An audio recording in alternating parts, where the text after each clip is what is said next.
Bonjour à tous, bienvenue dans Brand Experience, l'émission qui est dédiée à l'actualité des marques, qui crée des expériences remarquables. Et c'est toujours avec notre experte Marie Mallet. Bonjour Marie. Bonjour Alexandre. De l'agence Move, vous apportez votre expertise en design d'expérience de marque. Et aujourd'hui, Marie, on va s'intéresser au re-commerce. Un terme un petit peu barbare en fait, mais qui désigne toutes les activités commerciales durables. Ouais. Alors on connaît notamment la seconde main, mais on va aussi s'intéresser à d'autres activités autour de cet objectif de durabilité. Ok Marie, donc c'est pour ce thème que vous avez invité Cécilia Bonheur. Bonjour Cécilia. Bonjour Alexandre, bonjour Marie. Bonjour. Alors vous êtes directrice expérience client d'Altarea Commerce. Que fait Altarea Commerce ? Alors Altarea, c'est le leader de la transformation urbaine en France. On a plusieurs activités autour de l'immobilier, donc les bureaux, les logements et les lieux de commerce.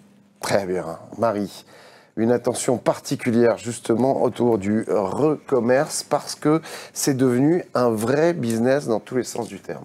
C'est pas qu'une source de revenus pour les marques comme pour les distributeurs, effectivement. C'est aussi une stratégie d'acquisition client ou alors une stratégie de fidélisation. Si on prend uniquement le marché de la seconde main, en parlant de re-commerce, c'est estimé aujourd'hui à 105 milliards d'euros et à peu près 7 milliards sur la France. Donc c'est un marché qui n'est pas négligeable du tout. C'est pour ça que je trouvais ça intéressant d'en parler aujourd'hui. Et est-ce qu'on sait pourquoi il a autant de succès auprès des consommateurs, des clients ? Alors, en ce moment, oui, c'est assez facile. On est dans un contexte inflationniste. Les produits de seconde main ou aller faire réparer quelque chose, ça coûte forcément moins cher que d'aller s'acheter du neuf. Et puis, il y a une forte tendance aussi à avoir une consommation plus engagée, qui a été initiée par la génération Z, nos ados, nos enfants, qui aujourd'hui ne consomment pas de la même façon et font attention à leur démarche environnementale dans le cadre de leur consommation quotidienne. Alors vous l'avez bien compris, c'est un vaste sujet que le re-commerce, donc on va y consacrer 2 épisodes, aujourd'hui le premier, mais justement comment seront structurées ces 2 émissions ? On va essayer de parler de 3 grandes tendances que j'ai observées sur ce marché. Alors, la première qui est incontournable, évidemment, c'est la seconde main. Et on va y consacrer un épisode entier, du coup.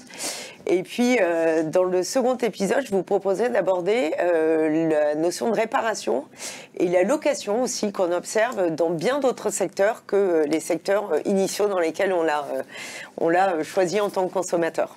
Alors je crois que vous nous avez déniché quelques chiffres impactants justement sur ce e-commerce. Alors j'ai parlé des 105 milliards, ça fait rêver 105 milliards quand même. Mais la seconde main, c'est surtout la mode, on ne va pas se mentir, c'est 33 milliards pour la mode. C'est vraiment un tiers de ce marché-là, d'après les chiffres qu'on trouve aujourd'hui.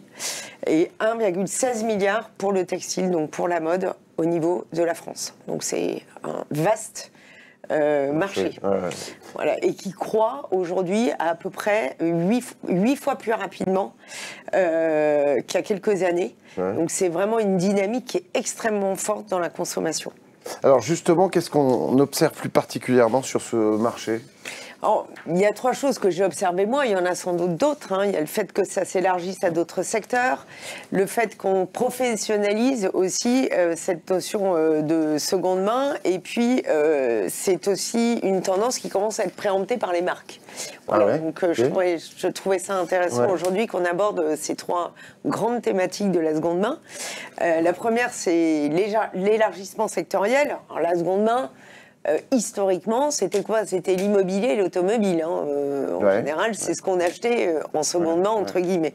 Aujourd'hui, ça s'est étendu à d'autres secteurs. Vous connaissez tous les distributeurs de mobiles reconditionnés, par exemple. Je pense que là, on commence à être carrément habitué à consommer ce type de produits. Mais pas que. Aujourd'hui, je voulais vous parler de Cycli, l'exemple de ce site web qui propose des lunettes en seconde main. Alors, ça a été l'idée, ça date d'il y a 4-5 ans, ça a été l'idée d'une opticienne qui avait repéré qu'il y a à peu près 100 millions de paires de lunettes qui sont enfermées dans tes tiroirs aujourd'hui. C'est vrai, on en a tous. Parce que, et puis, de vue ou de soleil. Voilà, alors de vue beaucoup, puisque le soleil c'est une question de mode. De vue, on peut changer d'indice de correction. Ouais. Donc on va faire tourner ces lunettes.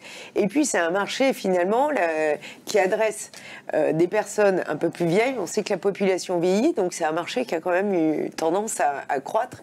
Donc c'était plutôt intéressant d'aller sur ce marché de mon point de vue. Ce qui est intéressant, c'est que les montures passent dans les ateliers de la marque, toutes quelles qu'elles soient, sont réparées, remises en état, lustrées, etc.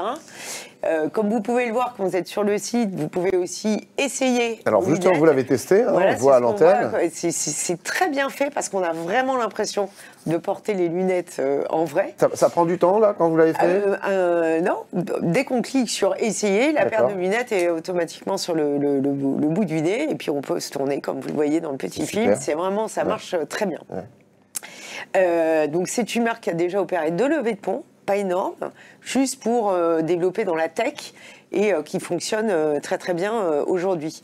À tel point que l'enseigne Chris a souhaité nouer un partenariat avec eux depuis peu, je crois que ça date d'il y a un mois. D'accord.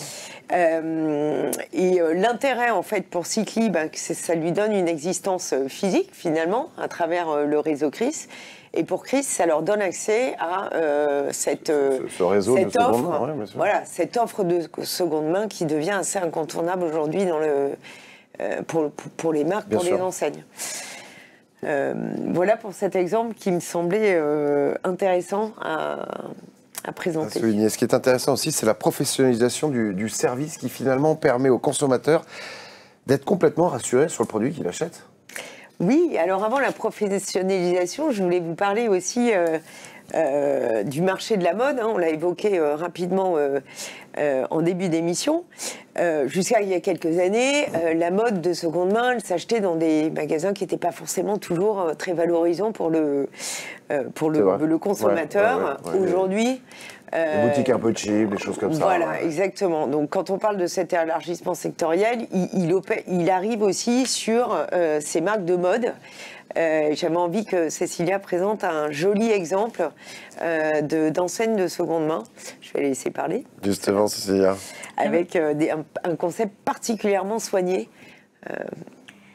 Tout à fait. Donc effectivement, comme Marie le disait, le marché de la seconde main est en plein boom. C'est une tendance qu'on a observée dans nos centres. Oui. C'est important de ne pas laisser seulement le digital préempter ce domaine. Juste un petit chiffre aussi intéressant à partager. On sait que Vinted, aujourd'hui, c'est 10% en valeur du marché de la mode. Oui. Et c'est 40% en volume. Oui. Donc, c'est à la fois superbe et effrayant. Donc, c'est vrai que les marques se mobilisent. Au sein de nos centres, on voit beaucoup de marques qui commencent à avoir des rayons spécifiques de seconde main ou voire des rayons mélangés au sein de leurs produits. Donc, fort de ces constats, on a décidé de monter donc un concept unique, le premier en France, où on est donc 100% donc très premium, 100% en produits de seconde main, ouais. Donc essentiellement de la maroquinerie et des bijoux. Nos 3 plus grosses marques, c'est Chanel, Hermès et Louis Vuitton. Ce qui était important pour nous, c'est que ce soit vraiment dans un écran avec une expérience de vente très qualitative, proche des codes du luxe. Et surtout, on va dire notre spécificité, puisqu'il y a déjà des acteurs sur ce marché, c'est on s'est entouré des meilleurs experts pour garantir l'authenticité de notre produit, ce qui est un vrai enjeu. Et puis surtout, on travaille avec un très grand commissaire-priseur parisien. Oui. Et du coup, on a accès... On peut citer ? Pardon ? On peut citer ? Gros et délettrés. Ouais, d'accord. Ce qui nous permet d'avoir accès à des produits d'exception. C'est-à-dire que le Keepall de Louis Vuitton, beaucoup de monde peut l'avoir, mais il y a vraiment des pièces très rares sur le marché de la seconde main et du vintage qu'on réussit à avoir par ce réseau-là. Et donc, ce qui fait le succès de la boutique aujourd'hui. Rappelez-nous le nom. Corso Collector, donc à Cap 3000. Ça, c'est à Nice, dans le sud. Hein. Tout à fait. À Nice. Tout à fait. C'est ça. Effectivement, si vous êtes dans la région, un peu loin pour nous, mais quand on y passera, ça vaut le détour, certainement. Marie, pour enchaîner justement par rapport à ça. Oh, j'avais un autre exemple qui me semblait être intéressant à commenter, qui est la marque Redress, qui est à Los Angeles, et c'est assez étonnant. C'est une boutique de seconde main. Donc, concept est le fait de se reposer en fait sur ces revendeurs qui viennent louer en fait des racks, c'est ce qu'on voit à l'image. Chaque vendeur de vêtements vient, ou de chaussures, hein, on est sur de la mode, loue son rack à vêtements, son portant. Ça peut être un particulier? C'est un particulier, c'est vous, c'est c'est moi, c'est Cilia, qui du coup s'occupe lui-même de son merchandising, lui-même de sa communication et aussi lui-même, s'il le souhaite, de l'animation de son petit corner dans le magasin. Donc ce qui est assez malin pour l'enseigne Redress, c'est que finalement ils ont besoin d'un vendeur, tout le reste c'est géré par les revendeurs eux-mêmes. Donc évidemment Redress prend une marge sur ce qui est vendu, mais après limite beaucoup leurs coûts au niveau de tout ce qui est approvisionnement, au niveau de tout ce qui est animation, au niveau de tout ce qui est communication, parce que chaque revendeur fait sa propre communication. Est-ce qu'ils ont un peu le droit de regard sur les produits qu'on revend quand même pour sélectionner? Pas forcément. Pas forcément. Et en termes de période, on loue autant de temps qu'on veut? Oui. C'est chouette, ça s'adapte. Ok. Finalement, qu'est-ce qu'on peut retenir de tout ça, Marie? Ce qui est intéressant sur le marché de la mode, c'est qu'il y a sur le marché de la seconde main, il y a cet élargissement sectoriel et beaucoup sur la mode, mais sur d'autres, comme les lunettes par exemple. Et puis, on voit arriver beaucoup de marques sur ce marché. C'était plutôt préempté par des distributeurs ou des sans marques, je dirais, des magasins de dépôt-vente par exemple. Aujourd'hui, on observe Aigle avec sa marque Second Souffle pour la seconde main, ou alors Petit Bateau avec Changer de main, ou alors Balzac avec Seconde Vie. Chaque marque a préempté en fait cette activité et le brand pour en faire un vrai service à part entière et s'accaparer en fait cette attente, en fait, cette activité qui répond aux attentes des consommateurs aujourd'hui. Donc il renomme, on retrouve souvent le mot second ou le mot main. Tout à fait. Mais c'est... Il y a beaucoup de créativité dans les noms. Second Life, seconde main, second souffle. C'est un vrai métier, la seconde main. Et originellement parlant, c'est pas celui des marques qui sont là pour créer du nouveau, du frais. Comment elles s'organisent justement ? Alors, je pense que je voulais vous présenter l'exemple de la marque Bache qui a plutôt bien fait ça dans la mesure où ils se sont, dès qu'ils ont choisi, c'est une marque qui a toujours été engagée, Bache, c'est les premières à avoir fait de la location de vêtements, enfin un des premiers à avoir proposé de louer les vêtements sur le même site que celui sur lequel vous achetez les vêtements. C'est ça ce qui est intéressant. C'est que c'est pas caché, vous pouvez le faire du site. Et en fait, ils se sont, quand ils ont décidé de lancer de l'offre de seconde main, ils se sont associés avec deux grands partenaires. Et un qui est très connu, qui s'appelle Reflaunt, qui est un des leaders en matière qui est une grande plateforme, des leaders en matière de marché de seconde main au niveau de la mode. S'associer à ces leaders, et le deuxième, c'est Ariani, ça leur a permis de s'appuyer sur la blockchain pour authentifier leurs produits, parce qu'en fait, on n'a pas envie d'acheter de la contrefaçon quand on achète de la seconde main. Et deux, d'avoir toute la chaîne d'approvisionnement, de logistique, de transport, etc., pour amener le produit du propriétaire A au propriétaire B. L'intérêt pour le consommateur qui surfe sur le site, c'est que ça fait une expérience extrêmement fluide. Mettons que j'ai acheté déjà un produit sur le site web de la marque. La marque a déjà enregistré cet achat. Donc quand je vais vouloir revendre ce produit, ça va me proposer automatiquement la certification, l'authentification. Ça va automatiquement me générer une belle image. Et c'est ce qu'on voit à l'écran. Parfois, les images de produits de seconde main ne sont pas toujours très valorisantes pour le produit. Là, on a une présentation qui est quasiment aussi qualitative que les produits neufs. Et ensuite de ça, je clique sur un bouton « Revendre » et ça le propose dans 25 plateformes différentes. Donc, inutile de vous dire que le produit part assez vite, a priori, pour moi. Et ça génère derrière un bon d'achat que je peux dépenser, soit un remboursement, enfin soit un paiement, soit un bon d'achat que je peux dépenser chez Bache. Et donc du coup, c'est tout bénéfice pour la marque qui fidélise finalement sa cliente et qui revend deux fois le produit en quelque sorte, puisqu'elle l'a vendu une première fois neuf et elle va prendre une commission sur cette revente lors de la deuxième vente. Donc finalement, si on devait lister peut-être en 3 phrases les avantages pour les marques. Alors, l'avantage pour la marque, c'est l'image. Ouais. Ça permet de montrer qu'on est une marque engagée, qu'on se soucie de l'environnement. Deux, ça permet d'offrir un service vraiment global en termes d'expérience à ses clientes. Ça va être de l'inspiration au premier achat, à la revente et pourquoi pas au réachat, etc. Tout ça avec un cheminement très fluide. Et puis, ça permet aussi d'avoir accès peut-être à des nouveaux clients qui n'auraient pas forcément les moyens de s'acheter la pièce neuve. Exact. Et du coup, ça ouvre vers de nouvelles clientèles, tout simplement. En conclusion, par rapport à ça, qu'est-ce qu'on peut rajouter ? Il faut, je pense, pour les marques, proposer ce service, mais le faire de façon très professionnelle, parce que ça peut casser, quand on parle de fluidité de l'expérience client, s'il y a un problème, un manque de professionnalisation et d'expertise sur cette activité, ça peut vite casser l'image de marque, la perception de la marque pour le consommateur. Et puis, pouvoir authentifier, ça c'est hyper important, ça fait partie de ses expertises et Cécilia l'a soulevé. Ouais. L'authentification, c'est le nerf de la guerre sur le marché de la seconde main. Et puis bien soigner la présentation, ce qu'on a vu dans le cas de Bâche. Et comme le disait Cécilia tout à l'heure, ça donne accès aux consommateurs, aux marques de luxe, à prix plus intéressant, ce qui est, bon, effectivement, on ne peut pas forcément aller dans les boutiques pour acheter du neuf à des prix qui sont beaucoup plus élevés. Ouais, complètement. Les marques de luxe, ça leur donne accès à un certain marché. À titre d'info, j'ai repéré un petit chiffre, le Kelly d'Hermès, le plus cher qui a été vendu aux enchères, 1,5 million d'euros. Donc c'est pour vous donner une idée de ces chiffres. Alors, Hermès, c'est une marque particulière, comme vous le souleviez, parce que parfois les sacs sont plus chers en seconde main, enfin, même dans la majorité des cas, si je m'abuse, parce qu'ils arrivent à créer, c'est une marque qui arrive à créer de la rareté autour de ses produits. Du manque, Voilà, du manque, et donc du coup, ces produits sont quasiment mieux vendus.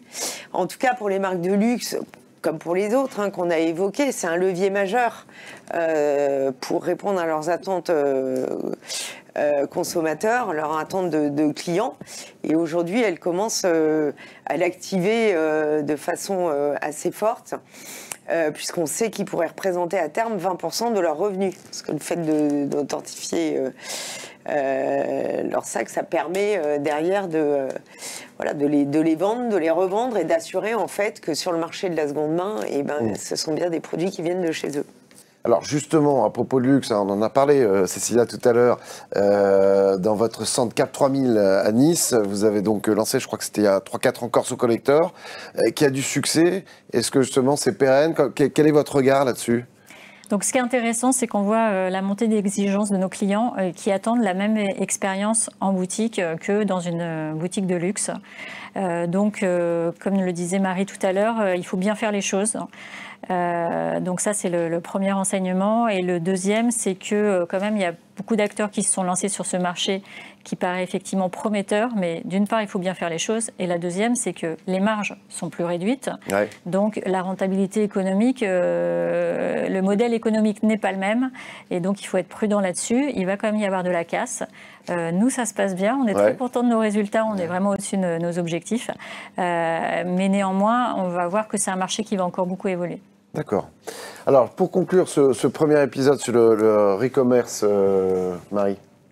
Eh bien, on sait que c'est un marché qui a beaucoup d'avenir devant lui. On estime à horizon 2027 350 milliards d'euros. Donc, ça fait vraiment tourner la tête. Mais effectivement, pour les marques, pour les distributeurs, c'est à traiter en s'entourant d'experts et en écoutant bien aussi les consommateurs, en assurant une expérience vraiment fluide pour pouvoir fidéliser, parce qu'on sait qu'un client fidèle est toujours plus facile à garder qu'un nouveau client à conquérir. Voilà, donc c'est le point qui me semble clé.